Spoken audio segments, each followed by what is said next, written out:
झी24 एक पाऊल पुढे।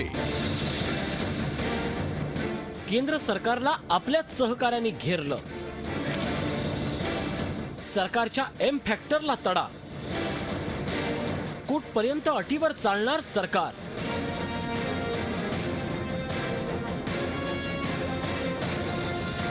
आघाडीच्या राजकारणाचा खेळ, नवीन सहकाऱ्यांची मदत मिळणार? वर्षभर आधीच कंबर कसावी लागणार? निवडणुकीचा अलर्ट। झी24 साठी ब्युरो रिपोर्ट, मुंबई। नमस्कार, मी ऋषी देसाई। प्राईम वॉच मध्ये आपलं स्वागत। आत्ताच तुम्ही जे बघितलं ते केंद्रातील परिस्थितीचं वास्तव आहे। राजकारणात कधी काय होईल याचा नेम नसतो आणि तेच केंद्रातल्या राजकारणात पुन्हा एकदा पाहायला मिळतंय। गेली 9 वर्ष यूपीए सरकार सोबत असलेल्या डीएमकेनं सरकारमधून बाहेर पडण्याचा निर्णय घेतला। त्यामुळे हे सरकार आपला कार्यकाळ पूर्ण करणार की मध्यावधी निवडणुका लागणार असा सवाल आता केला जाऊ लागलाय। कारण यूपीएच्या सहकारी पक्षानेच सरकारची कोंडी केली आहे। पण या सगळ्या नाट्याची पटकथा द्रमुक नेते एम करुणानिधी यांनी काही महिन्यापूर्वीच लिहिली होती। श्रीलंकेतील तामिळचा मुद्दा पुढे करून त्यांनी ही संधी साधली आहे। पण डीएमकेच्या या राजकीय खेळीमुळे केंद्रातील राजकीय समीकरणं ही वेगानं बदलू लागली आहेत आणि त्यावरच आहे आजचा प्राईम वॉच। यूपीएचं काय होणार?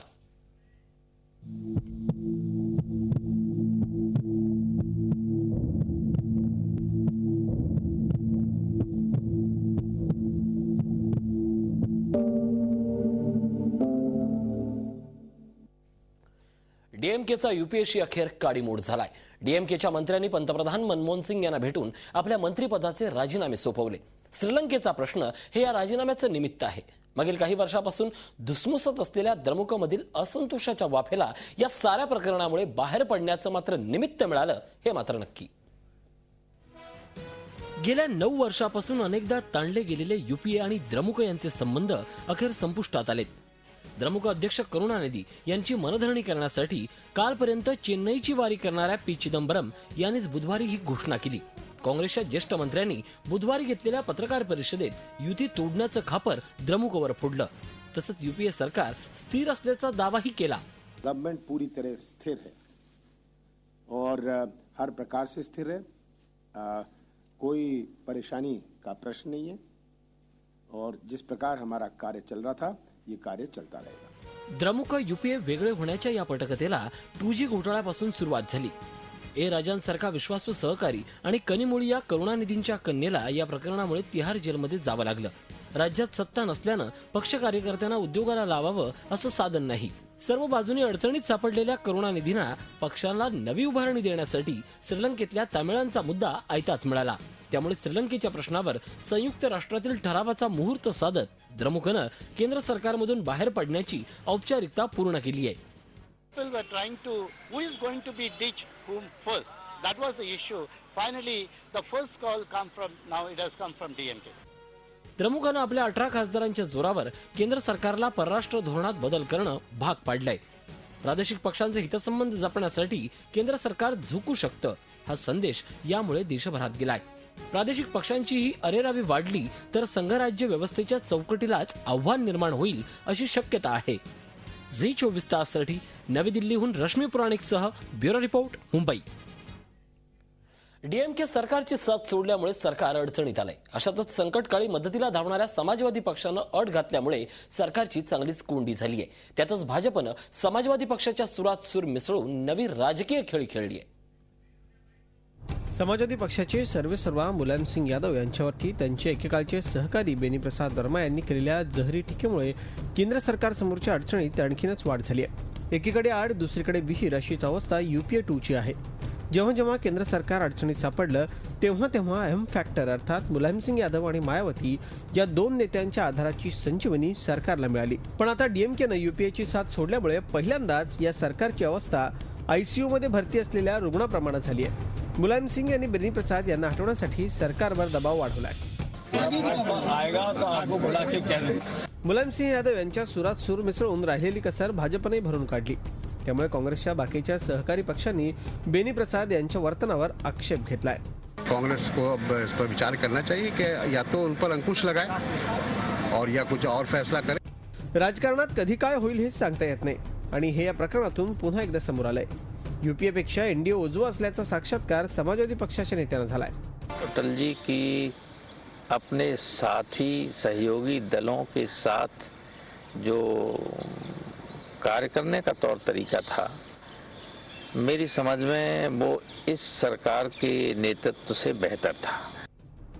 केंद्र सरकारला कोणताच धोका नसल्याचा दावा वारंवार केला जातोय, पण सरकारला बाहेरून पाठिंबा देणाऱ्या राजकीय पक्षांनी मात्र निवडणुकीची तारीख निश्चित केली आहे.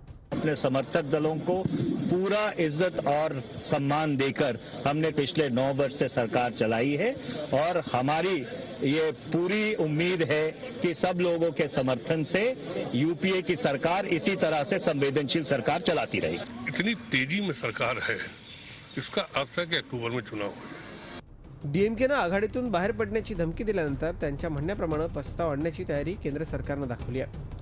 मुलायम सिंग यांनी बेनी प्रसादांना हटवण्याची मागणी केली आहे. त्यांना हटवलं जाईलही, पण अटींच्या औषधावर हे सरकार आणखी किती काळ टिकणार हाच खरा प्रश्न आहे.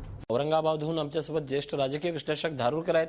धारूरकर, आपलं झी24 तास मध्ये स्वागत. धारूरकर, या सगळ्या राजकीय घडामोडी पाहिल्या की प्रश्न निर्माण होतो की डीएमकेच्या या राजीनामा सत्रानंतर काँग्रेसला धोका आहे आणि पर्यायानं युपीए सरकारला खरंच धोका निर्माण झालाय का? तुम्हाला काय वाटतं?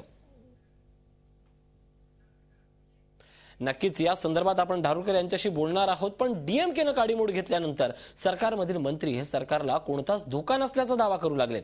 पण आघाडीतील लहान लहान घटक पक्षांनीच लोकसभा निवडणुकीसाठी तयारी सुरू केली असल्यास देशाला सार्वत्रिक निवडणुकीच्या वाटेनं जाण्यापासून काँग्रेस रोखू शकणार आहे का हाच खरा प्रश्न आहे.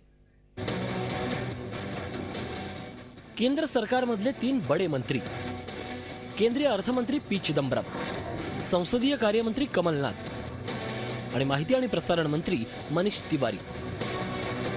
आपल्या 35 मिनिटाच्या पत्रकार परिषदेत या 3 मंत्र्यांनी सरकारला कोणत्याही प्रकारचा धोका नसल्याचं तब्बल 15 वेळा सांगितलं. डीएमकेच्या मंत्र्यांनी युपीएतून बाहेर पडण्याचा निर्णय घेतल्यानंतर सरकारची भूमिका मांडण्यासाठी केंद्रातले हे 3 मंत्री पत्रकारांना सामोरे गेले होते. सरकार मजबूत असल्याचा दावा ते वारंवार करत होते. मात्र ही सगळी परिस्थिती पाहता ही लोकसभा निवडणुकीची चाहूल तर नाहीये ना असा प्रश्न पडल्याशिवाय राहत नाही. निर्धारित वेळेपूर्वी निवडणुका होणार तर नाही ना?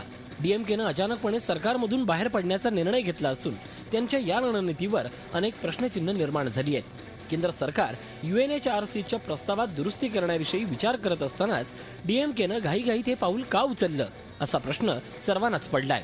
या सगळ्या पार्श्वभूमीवर काँग्रेसचा मित्रपक्ष असलेल्या राष्ट्रवादी काँग्रेसकडे सगळ्यांच्या नजरा लागल्या आहेत.